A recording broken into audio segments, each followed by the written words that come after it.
नमस्कार दर्शकों।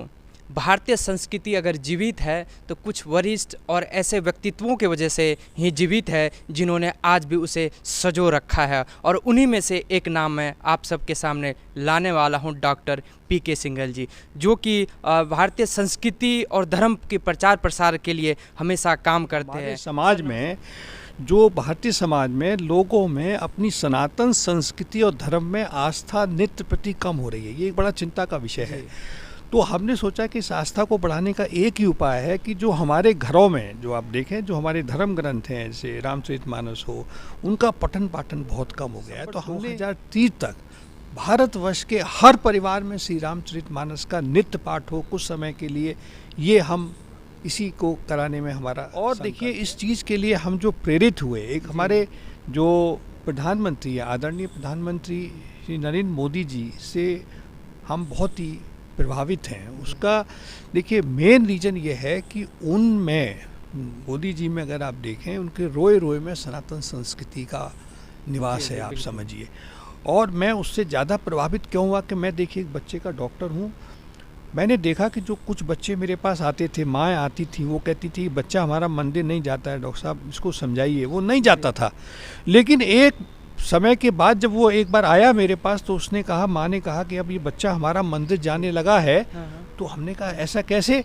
कि भाई वो उसने मोदी जी को देखा एक मंदिर में जी। तो उसने कहा अरे तो हमारे प्राइम मिनिस्टर हैं, ये मोदी ये मंदिर जाते हैं तो मैं भी मंदिर जाऊंगा। बिल्कुल आपने सही कहा। एक कहते गार्जियन और एक नेता अगर ऐसे काम करे जिसका मार्गदर्शन युवा पीढ़ी को भी मिले, इसीलिए कहते हैं कि वर्तमान में मोदी जी एक बुजुर्ग है, एक सीनियर व्यक्तित्व है, लेकिन युवा भी उनके प्रशंसक है। क्यों? क्योंकि उनकी नीति और उनके जो चरित्र है वो सबके लिए कह सकते हैं मार्गदर्शन का। सर नमस्कार, स्वागत है आपका। आप अपना पेशे से डॉक्टर है, और उसके साथ में ये भारतीय संस्कृति को जो अभियान जो आपने चला रखा है आगे बढ़ाने का, एक साथ कैसे कर रहे हैं? संस्था के बारे में बताइए, किस नाम से आपकी संस्था? हमारी संस्था का जो नाम है वो संस्कृति संज्ञान है जी। ये इसी संस्था के ऊपर हम लोग काम कर रहे हैं कि किस तरह से। और ये जो मैं अभी नरेंद्र मोदी जी के बारे में आपको बता रहा था कि देखिए नरेंद्र मोदी जी के 9 साल पूरे हो गए हैं, और नरेंद्र मोदी जी ने इस 9 साल में वो कार्य किए हैं जो पिछली सरकारें 70 साल में नहीं कर पाई जी। बिल्कुल, भाजपा इसीलिए इस समय जो है देश भर में महाजन संपर्क योजनाएं अभियान चला रखा है जिन्होंने, जिसमें मोदी जी के कार्यों को गिना रहे। तो आप भी इस वर्ष में क्या? देखिए इसी वजह से आप देखिए मोदी जी ने, आप देखिए घर घर में बिजली पहुँचे जी, घर घर में जल पहुँचे, घर घर में जो है गैस का सिलेंडर पहुँच गया है। आप ये देखिए कि भारतवर्ष को वो क्या चाहते हैं। भारतवर्ष अंग्रेज़ों के आने से पहले भारतवर्ष की जो विश्व की जो जीडीपी है उसका 25% भारत था। उसी को लाने के लिए मोदी जी का ये सपना है कि हम आत्मनिर्भर हों, हम जो चीज़ें बाहर से मंगा रहे हैं हम अपने देश में ही बनाएं और उनको बाहर भेजें, ये उनका उद्देश्य है। Sir make in India, make in India मतलब। तो ये इससे क्या है कि ज़बरदस्त आप देखेंगे कि भारत जो है विश्व की आर्थिक जो है 5वीं पावर, सुपर पावर बन गया है जी। वो उसने यूके को पीछे छोड़ दिया है, आप समझेंगे जी। तो 5वीं सुपर पावर बना है। और मैं कहता हूँ कि जैसे जैसे मोदी जी के आने के बाद से हमारे लोगों में जो सनातन संस्कृति में जो आस्था है उसमें जो है काफ़ी विश्वास बढ़ रहा है, उसमें आस्था में बड़ा उभार आ रहा है जी। और जैसे जैसे आस्था में उभार आ रहा है वैसे वैसे आप देखेंगे विश्व में भारत का मान सम्मान बढ़ रहा है। और आने वाले समय में जैसे जैसे ये पीक पे आएगी मान सम्मान और भी बढ़ेगा। डॉक्टर साहब आपने कही हमारी भारतीय संस्कृति और मान सम्मान की बात, इसको लेके, क्योंकि हमारा जो देश है वो धर्मनिरपेक्ष है, लेकिन अभी जितने दूसरे लोग हैं, ये दूसरे धर्म के लोग हैं, उन सब के मन में कहीं ना कहीं एक सवाल उठने लगा है कि इसी को लेके जो है हमारे प्रधानमंत्री जो है वो हिंदुत्व राष्ट्र की ओर बढ़ रहा है। उस पर क्या कहना है आपका? देखिए ऐसा है कि जो हमारी सनातन संस्कृति है, आप शुरू से देखें वो तो वैसे ही जो है वो वसुधैव कुटुंबकम को मानती है, वो पूरे विश्व को अपना परिवार मानती है जी।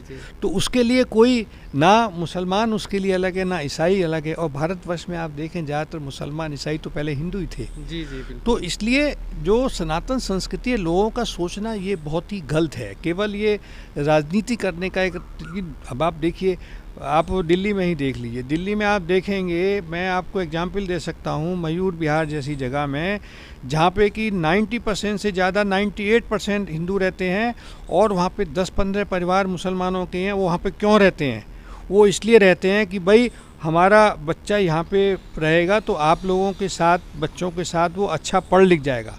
वो ओखला नहीं जाना चाहते हैं, जबकि ओखला में उनका कैसे बहुत संख्या है वहाँ पे, बहुत संख्या है। ओखला में, जसोला में उनका 3 बेडरूम का फ्लैट है, वहाँ नहीं रह रहे हैं। यहाँ पे 1 बेडरूम के फ्लैट में 6 लोग रह रहे हैं। लेकिन वो क्यों रह रहे हैं कि ओखला में उनका बच्चा बिगड़ जाएगा। देखिए वो पूरा मुस्लिम बहुत एरिया है और वहाँ बांग्लादेश और कई जगह से आके लोग रहते हैं। आपके कहने के अनुसार जो वहाँ के मुस्लिम हैं वो खुद उस क्षेत्र में नहीं जाना चाहते, क्योंकि उनको लगता है कि जो हिंदुत्व के बीच उनका विकास हो सकता है शायद वहाँ नहीं हो सकता। ये कहना चाहते हैं आप? बिल्कुल, मैं यही कहना चाहता हूँ। इसीलिए मैंने कहा कि ये जो लोगों की सोच है, देखिए एक चीज़ मैं आपको बताना चाहता हूँ कि ये जो भारत की जो आत्मा है वो सनातन संस्कृति है। जी जी, आप ये समझ लीजिए। और भारतवर्ष तभी तक जिंदा है जब तक यहाँ पे सनातन संस्कृति जिंदा है।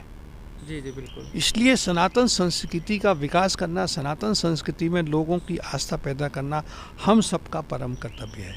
और मैं दूसरा बताना चाहूँगा कि मैं बड़ा प्रभावित हुआ माननीय सूर्यकांत केलकर जी से, जो हमारे भारत रक्षा मंच के राष्ट्रीय संगठन मंत्री हैं। उनका नारा है कि मुखर हिंदू प्रखर राष्ट्र, मतलब हिंदू को मुखर होना चाहिए। मुखर का मतलब अगर वो देखे उसके धर्म के प्रति कोई भी गलत काम हो रहा है तो उसका वो विरोध करे। और मुखर कब होगा हिंदू? मुखर तभी होगा हिंदू जब उसमें अपनी सनातन संस्कृति के लिए आस्था डेवलप होगी। देखिए आस्था का लोग मतलब, आस्था का मतलब है उससे प्यार करना। जैसे कोई बच्चा है, अगर बच्चे को किसी खिलौने से प्यार हो जाए, उसमें आस्था हो जाए, तो आप उससे खिलौना छीन कर देखिए। पहले तो वो आपको रोएगा, फिर कुछ ज़्यादा गुस्सा आएगा तो कुछ पत्थर वत्थर जो भी पड़ा हुआ आपको मार देगा उठा के। जी। तो इसीलिए हमने कहा कि जो सनातन संस्कृति में आस्था पैदा करना बहुत ज़रूरी है और यही हमारी संस्था जो है कार्य कर रही है। हम इस संस्था में पुजारियों द्वारा परिवारों को प्रोत्साहित कर रहे हैं कि वो नित्य प्रातः उठकर श्री रामचरितमानस का अगर पाठ करेंगे तो उनके घर में सुख शांति समृद्धि। और हमने देखा है कि जिन परिवारों में श्री रामचरितमानस का पाठ हो रहा है वो परिवार ज़्यादा सुखी हैं। उन परिवारों के अंदर झगड़ा बहुत कम है। उन परिवारों के जो बच्चे हैं वो बड़े अनुशासित हैं। उन परिवारों के बच्चे मोबाइल ज़्यादा नहीं देखते हैं। उन परिवारों के जो बच्चे हैं वो अपने पढ़ाई के अंदर अपने विकास पे केंद्रित हैं। तो ये रामचरितमानस का आपके अनुसार कहीं ना कहीं व्यक्तित्व का विकास हो सकता है जबकि हमारा धर्म जो है उसकी नींव मजबूत हो। बिल्कुल आप ठीक कह रहे हैं। मैं आपको बताना चाहूँगा कि जो श्री रामचरितमानस एक ऐसा ग्रंथ है, हम उस पर उसके जो 15-16 आयाम हैं, जिसमें न्याय शास्त्र भी है, सामाजिक शास्त्र भी है, उसमें चिकित्सा शास्त्र भी है, ठीक है, उसमें परिवार और समाज में कैसे रहे ये भी है। उस पर हम एक संकलन करके जो भारतवर्ष के जो बहुत ही प्रसिद्ध लोग हैं उनका एक संकलन करके एक हम स्मारिका और किताब भी बनाने जा रहे हैं। इसीलिए बनाने जा रहे हैं। अच्छा, आप ये किताब बनाने जा रहे हैं? ये हमारी संस्था इस किताब को भी निकालने जा रही है। दूसरा, हमारी जो संस्था है वो पुजारियों को अभी NSDC से हमने एक कोर्स अभी बन जाएगा जल्दी ही। उस कोर्स के द्वारा हम पुजारियों को भी प्रशिक्षित करके, जो कि काफ़ी सारे पुजारी जानते हैं लेकिन उनके पास कोई सर्टिफिकेट नहीं है, जिसकी वजह से उनको उतना मान सम्मान नहीं मिलता है। हम उन पुजारियों को भारत सरकार के द्वारा ही कोर्स करा के सर्टिफाइड कराएंगे। सर्टिफाइड कराने से वो विदेशों में भी जा सकते हैं। विदेशों में मंदिरों में भी बहुत डिमांड है और यहाँ पे उनका मान सम्मान बढ़ेगा। बिल्कुल, सनातन संस्कृति की प्रचार प्रसार भी हो सकते हैं। बिल्कुल। और ये जो पुजारी है, चूँकि जब 3 महीने इनकी ट्रेनिंग होगी तो इनको ये बताया जाएगा कि अगर आप परिवारों को प्रोत्साहित करते हैं श्री रामचरितमानस पढ़ने के लिए तो उसका समाज में क्या फ़ायदा होगा। आपको मैं एक चीज़ और बड़ा अच्छी बनाना चाहता हूँ। मैं अपने बचपन की बात बताऊँ कि वहाँ पे जब लड़के वाला लड़की के यहाँ आता था लड़की को देखने, तो पता है वो क्या सवाल पूछता था? वो ये सवाल पूछता था कि भाई बिटिया रामचरितमानस पढ़ लेती है क्या? अच्छा, पढ़ लेती है तो 4-5 चौपाई सुना। जैसे उसने चौपाई सुना दी, बहुत बढ़िया। फिर लड़की वाले पूछते थे कुछ और पूछना है क्या? बोले आप क्या पूछना?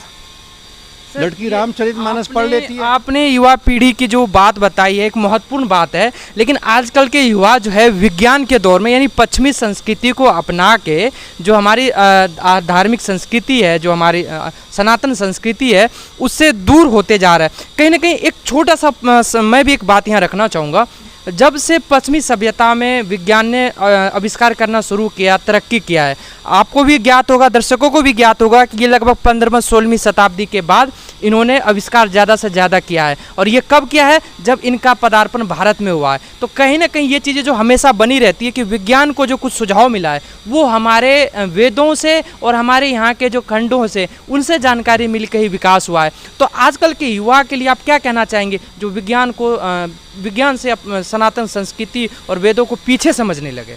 देखिए, ये आपने बिल्कुल सहा। अगर आप महाभारत पढ़ें, अगर आप रामायण पढ़ें, तो उसमें जिन अस्त्रों का, जिन शस्त्रों का वर्णन है जी, वो आजकल के सारे अणु बम और ये बम सारे हैं, वही हैं सारे। बिल्कुल।